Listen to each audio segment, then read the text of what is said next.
Merhaba arkadaşlar, kanalıma hoş geldiniz. Bugün sizinle beraber aklınızdaki kişi bugün hayatında neler yaşıyor ve siz neler yaşayabilirsiniz bunlara bakacağız.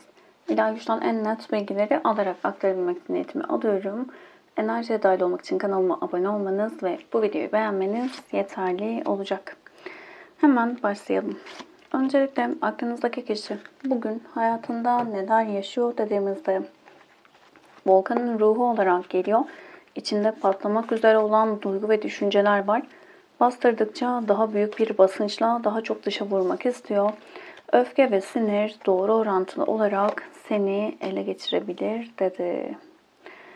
Günün enerjisinde biraz öfkeli olduğu, kendini bastırmaya çalışsa da, yani duygularını bastırmak istese de daha çok böyle içsel olarak kendini öfkelendirdiği bir sürecin içerisinde olduğunu söyleyebiliriz aklınızdaki kişi için.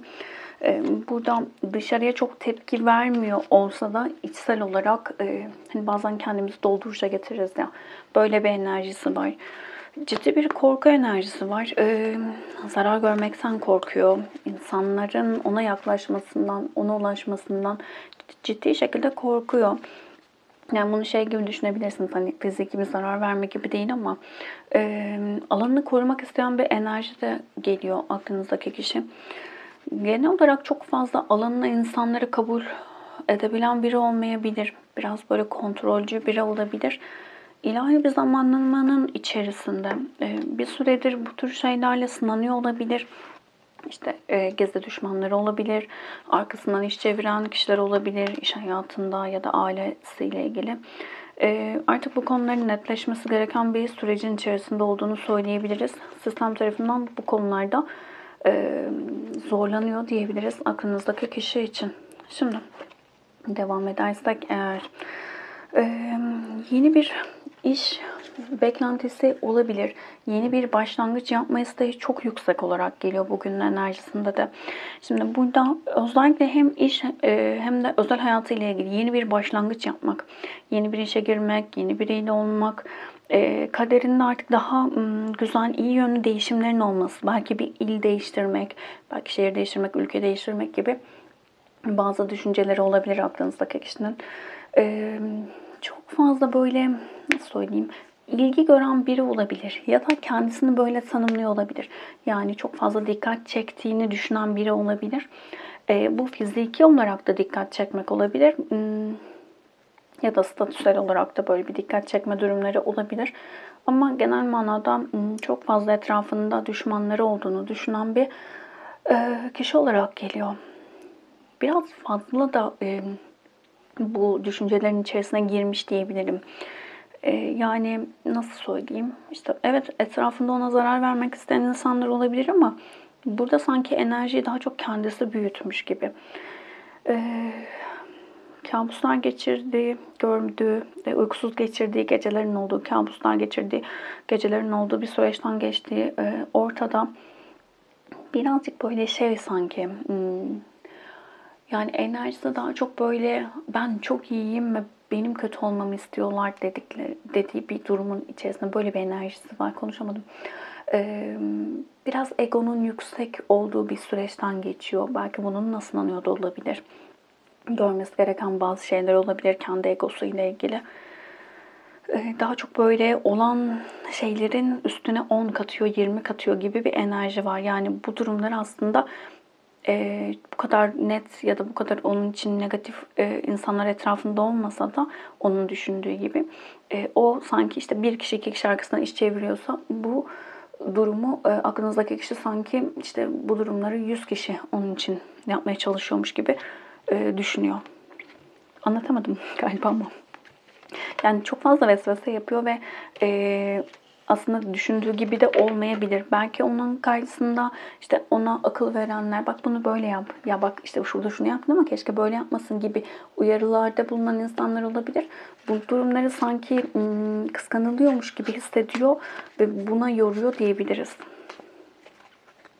Ayrıntılı bakalım hayatında ne oluyor. Ya biraz kendi büyütüyormuş gibi hissettirdi. Şimdi Tılsım beşlisi, değnek ikilisi ve kılıç kraliçesi geldi. Bu hafta genel olarak aklınızdaki kişi açılımlarında ciddi yorucu bir enerji var. Yani kendilerini bu kadar böyle negatife doğru bırakmışlar ki toparlamaları çok zaman alacak gibi görünüyor. Şimdi neden böyle dedim? Değnek ikilisi. Değnek ikilisi evet ikilemlerin olmasından da bahseder. Kişinin ikilemde kalmasından da bahseder. Ama burada kalpten durumların içerisinde olamamak vardır. İşte bir ilişkinin içindeyse kalpten o ilişkinin içerisinde olamamak ya da bir iş yapıyorsa iş hayatıyla ilgili kalpten o işe bağlı olmama durumları vardır.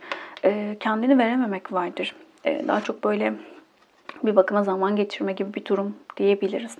Şimdi ayrıntılı olarak baktığımızda günün enerjisinde, evet mahkeme kartı geldi. Sistem diyor ki uyanmalısın, uyanman gerekiyor dedi bir durumun içerisinde. Şimdi yargı ve kurban kartı geldi. Kurban psikolojisinde hissediyor kendini. Yani diyor ki hep benim başıma böyle şeyler geliyor. İşte hep benim arkamdan işler çevriliyor, bana adaletsizlik yapılıyor gibi sürekli kendini mağdur gösteren bir durumun içerisinde ama kendini öyle bir inandırmış ki bu duruma. Çok net bir gram şüphesi yok bununla ilgili. Ama sistem aslında ona diyor ki hayır burada sen insanları yargılayarak, sen insanlara tanımlamalar, etiketlemeler yaparak yanlış yapıyorsun. Yanlış yapan sensin. Yani adaletsizliği yapan sensin mesajı veriliyor aslında. Burada dönüp aslında yaptığı şeylere bakması, kalpten değerlendirmesi gerekiyor diyebiliriz. Şu an daha çok böyle hataları ya da görmesi gereken şeyleri görmekten kaçan bir enerjisi var. Neden bu durumun içerisinde? Delta, aşıklar ve tılsım beşlisi. Şimdi tılsım beşlisi zaten bize direkt sevgiden yoksun olmak ve değersizlik hissinden bahseder. Bazılarınız için maddi kayıplar yaşanmış olabilir yakın geçmişte ve burada çok da benim yapabileceğim bir şey yoktu, böyle olması gerekiyordu gibi bir bakış açısı olmuş olabilir. Ama çoğunluk olarak da şunu söyleyebilirim. Maddi bir kayıp yoksa ki burada daha çok böyle değersizlik duygusu var. Yani bunu hissettiriyor. Yani şimdi buraya baktığımızda aslında enerji olarak görmesi gereken şeyleri göremeyen bir durumun içerisinde, kendi değerinin farkında olmayan bir enerjide ve sevgiyi, aşkı daha çok böyle sevgiye, aşka kendini layık görmeyen ve bu tür durumların, duyguların gösterilmesinin, bu tarz durumların içerisinde olmanın kişinin özgürlüğünü kısıtlayan ya da kişiyi mutsuz eden durumlar olarak algılayan bir kişi olarak geliyor. Ama en net durumu kendini sevgiye, sevilmeye, mutlu olmaya layık görmeyen bir aklınızdaki kişi var. Değersizlik duygusu çok yüksek. İşte bu değersizlik duygusunu görmemek için, o sevgisizliği, değersizliği görmemek için daha çok işte kurban moduna geçiyor. İşte diyor ki o onu yaptı, bu bunu yaptı. Ama kendisine dönüp bakmıyor. Şimdi enerjiler böyle devam ederse yakın gelecekte neler olabilir dediğimizde bundan çok söz gibi hissettim Kılıç Kraliçesi. İki şekilde yorumlayalım. Yani daha çok videoyu izleyen arkadaşım olarak kadın ya da erkek kendi durumuna göre al lütfen. Burada daha çok beraber olduğu, işte hayatında olan bu kişiyle, yani ilişki bitmiş de olabilir ama kalbinde olan bu kişiyle ilgili artık yapmadığı şeyler, kendini ilişkiye kalpten verememe durumları, emek vermeme durumu, belki tüm suçu karşı tarafa atma durumları gibi şeylerden dolayı ciddi bir yıpranma sürecinden geçildiğini söylüyor Kartal Bey. Kılıç Kraliçesi artık kendi inisiyatifini almaktan bahseder. Kendini seçmekten bahseder. Bu noktada sürekli kendinizden vermiş olabilirsiniz ve İlk kez belki de bunu yapmış da olabilirsiniz, yakın gelecekte yapacak da olabilirsiniz. Hayır, artık ben kendimi seçiyorum dediniz, bu sürece geçiyorsunuz. Ve bu noktada aslında gerçeklerle yüzleşmeye başladığı bir süreci oluşturmuş olacaksınız. Pişmanlık kartı ve o kartıyla beraber kendi karanlık taraflarıyla yüzleşmeye başladığı bir sürecin içerisinde olacak. Yapmadığı şeylerle ilgili ciddi bir pişmanlığın içerisine girecek. Buraya bir kart alacağım. Evet. Değnek beşlisi. Şimdi çok net olarak şunu söyleyebilirim. Kavga ede ilişkilerdeki sorunları çözmekten ve bilinçlenme dönemlerinden bahseder. Burada daha çok böyle sürekli sizi yoran, işte yaşanan sıkıntıların suçunu hep size atan, hep sizden bir şeyler bekleyen bir enerjide olduğunu fark ettiği bir sürecin içerisinde olacak. Ciddi bir yüzleşme olacak. Mahkeme kartı onun uyanışı. Yani sistem diyor ki artık uyanacaksın. Öyle ya da böyle ben seni uyandıracağım dediği bir sürecin içerisinde. Burada ciddi şekilde sizin yorulduğunuzu söyleyebiliriz. Şimdi 1, 2 ve 3 olarak kart seçin lütfen. Siz bugün nelere dikkat etmelisiniz buna bakalım. Ve sizin enerjilerinize bakalım.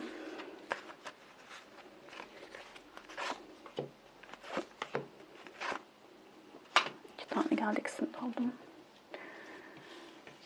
Şimdi günün enerjisinde karga metaforu olarak geliyorsunuz. Kendi kötü huylarının farkında olmayan, nefsin peşinden koşan, hakikatten uzak olan ve bazı gerçekleri görmek istemediğiniz bir sürecin içerisinde olabilirsiniz siz de. Aslında fark ettiğiniz ama fark etmek istemediğiniz bir sürecin içerisindesiniz, öyle söyleyelim. Evet. Şimdi karmik partner geldi. Yaşadığınız ilişkide çok ciddi şekilde yorulduğunuz bir süreçten geçmişsiniz ve bunda devam edeceğini söylüyor aslında. Karmik bir durumun içerisindesiniz. Ve sistem, yani şu an ara vermiş olabilirsiniz. Yani görüşmüyor olabilirsiniz ama sistem size diyor ki farkına var. Sen hala farkına varmadın. Yani burada şöyle bir şey söyleyebilirim. Şimdi bu ilişki içerisinde yaşadığınız sorun her neyse buna bakarak, yani karmik olan bu durum ne? Buna baktığınızda, mesela genel olarak açılıma baktığımızda daha çok sizin her şeyi halleden, yapan, veren enerjilerde olduğunuzu, alma verme dengesini bozduğunuzu, daha çok verme enerjisinde olduğunuzu söyleyebiliriz. Sistem diyor ki artık bir dur, ara ver, bak neyi düzeltmen gerekiyor. Ve bu da görmen gereken şeyi görerek, yani bu yeni yön ilişkiyi bitirme gibi değil ama bu ilişki içerisinde düzelmesi için, şifalanması için yeni bir yön, yeni bir yöntem belirleyerek o ilişki içerisinde ilerle dediği bir süreçtesiniz. Ve şimdi karga metaforuyla aslında burada şimdi kendi kötü huylarının farkında olmayan diyor ya. Şimdi burada görmediğiniz, genel olarak baktığımızda evet işte vermek iyidir, işte alttan almak çoğu zaman iyidir. İşte baktığınızda fedakarlıkta bulunuyorsunuzdur gibi. Yani kötü bir anlamı yoktur ama genel manada. Ama baktığınızda burada kendi kul hakkınızda giren bir durum ortaya çıkarıyorsanız işte orada sıkıntı var demektir. İşte o doğru, yanlış, iyi, kötü kavramlarını net değerlendirmekte fayda var diyebilirim.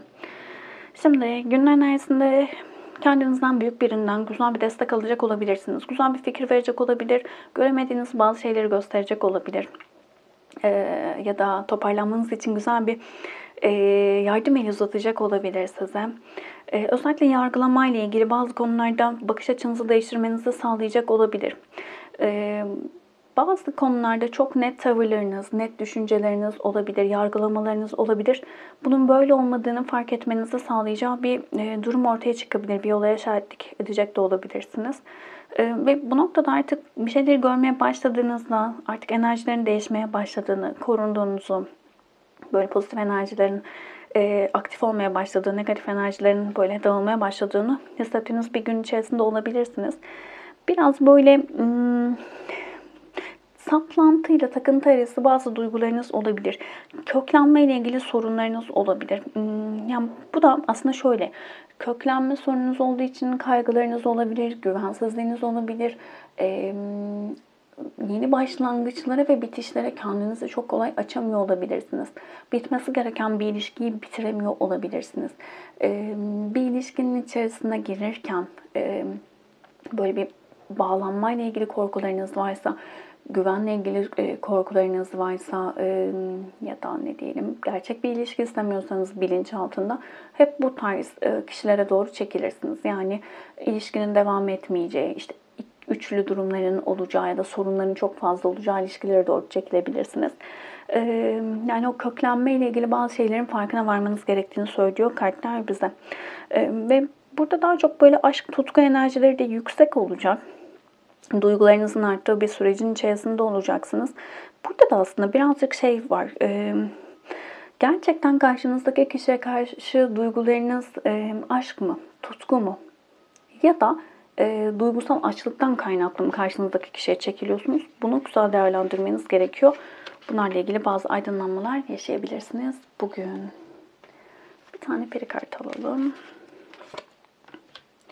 Esinlenme geldi. Hazırlıklı olun. Yakında alacakaranlık veya şafak vakti geldiğinde ilham perisinden bir ziyaret alacaksınız. Her an gelebilir dedi. Çok güzel. Aldık, kabul ettik. Bugün en çok neye dikkat etmelisiniz? 1, 2 ve 3 olarak kart seçin. Evet. Biri seçen arkadaşlarım. Net. Alma verme dengesini sağlayamayan bir enerjiniz var ve bugün enerjisinde daha çok alma verme dengesini değerlendirdiğiniz, düşündüğünüz ve artık daha ölçülü, dengeli davranmaya çalıştığınız bir sürecin içerisinde olabilirsiniz. Bazılarınız eril dişil dengenize de bakmanızda fayda var. Yani herkes için bu geçerli değil ama daha çok alma verme dengesi, ama bazıları için de eril dişil dengesinin de bozulduğunu söyleyebiliriz. Ya bir bakıma zaten eril dişil de aynı şeyden bahsediyor diyebiliriz. İşte eril enerji vermektir, dişil enerji almaktır. Baktığımızda. Yani bu eril dişil enerjiniz, alma verme enerjinizle ilgili dengeleri değerlendirmeniz ve burada görmeniz gerekenlere odaklanmanız gereken bir gün içindesiniz. Maddi olarak da bunu yaşıyorsunuz. Yani illa sevgi, ilgi gibi düşünmeyin. Maddi olarak da alma verme dengenizi sağlamanız gerekiyor. 2'yi seçen arkadaşlarım. Ölüm ve tılsım üçlüsü geldi.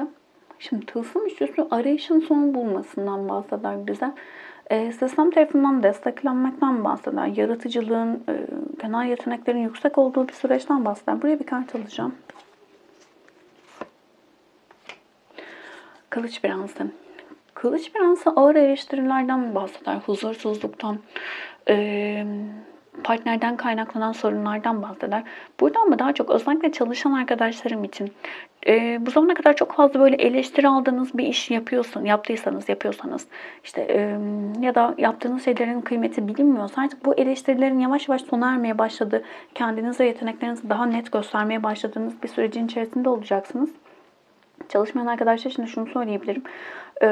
Yani evin içerisinde yaptığınız işler, yani bazen insanlar böyle aman ondan ne olacak gibi böyle tavırlarda olabiliyor ya. Yaptığınız şeylerin karşılığını almaya başladığınız, daha az eleştirildiğiniz, emeğinizin karşılığını almaya başladığınız bir sürecin içerisinde olacaksınız diyebilirim. Ben buraya anlatabildim. 3'ü seçen arkadaşlarım. Ölüm, kutsal adam ve mühür. Yani şöyle söyleyebilirim, günün enerjisine baktığımızda daha çok böyle eril enerjilerle ilgili, kutsallıkla ilgili, şimdi baba da olabilir, herhangi bir eril enerji de olabilir. Ama daha çok böyle evlilik içerisinde, nasıl anlatayım? Şimdi mesela sizin tanımlamanızda işte evin direği erkektir mesela. Böyle bir tanımlama var diyelim. Bunun bu tarz bir inancın yıkıldığı bir sürecin içerisinde olacaksınız diyebilirim. Kendi bilinçaltınızda da böyle bir tanımlama olabilir. Bunu da yıktığınız bir gün olabilir. Ama daha çok böyle toplumun bize dayattığı, kutsal dediği, doğru dediği, şöyle olmalı, böyle olmalı dediği, özellikle mühür kartıyla beraber işte bir evlilik olur, bir anlaşma olur. Burada sizin gözünüzde kutsal olan kişiler olur. Belki çok değer verdiğiniz bazı insanlarla yaşayacağınız bazı resmi olaylar sıkıntılı bir süreç yaratabilir. Net bir şekilde artık bu düşüncenin ortadan kalktığı bir günün içinde olabilirsiniz. Yani bu nedir? Çok değer verdiğiniz bir kişinin öyle bir davranışını görürsünüz ki ya ben bu adamı da ya da bu kadını da, ki daha çok eril enerji olarak geliyor, neden bu kadar yükseğe koymuşum, böyle de biri değilmiş dediğiniz bir durumun içerisinde olabilirsiniz. Derler ya, putlaştırmayın hiçbir şeyi. Yani kendinizden çok değer verdiğiniz, sevdiğiniz ne varsa, işte arabanız, eviniz, işte belki çocuğunuz, belki eşiniz, işte neyse artık o, anneniz, babanız, işte onlar aslında bizim putlarımızdır. Bunun farkına varıp o olanları şifalandırmamız gerekir. Burada da böyle bir putlaştırılmış bir kişi var ve bu kişiyle ilgili ya öyle de değilmiş dediğiniz bir durumun içerisinde olabilirsiniz bugün. Kolektif bir açılım. Hepsiyle uyumlanamayabilirsiniz ama içerisinden mesajlar almaya odaklanın lütfen. Videoyu beğendiyseniz beğen tuşuna basabilir, abone değilseniz abone olabilirsiniz. Teşekkür ederim vakit ayırdığınız için. Başka videolarda görüşmek üzere. Hoşçakalın.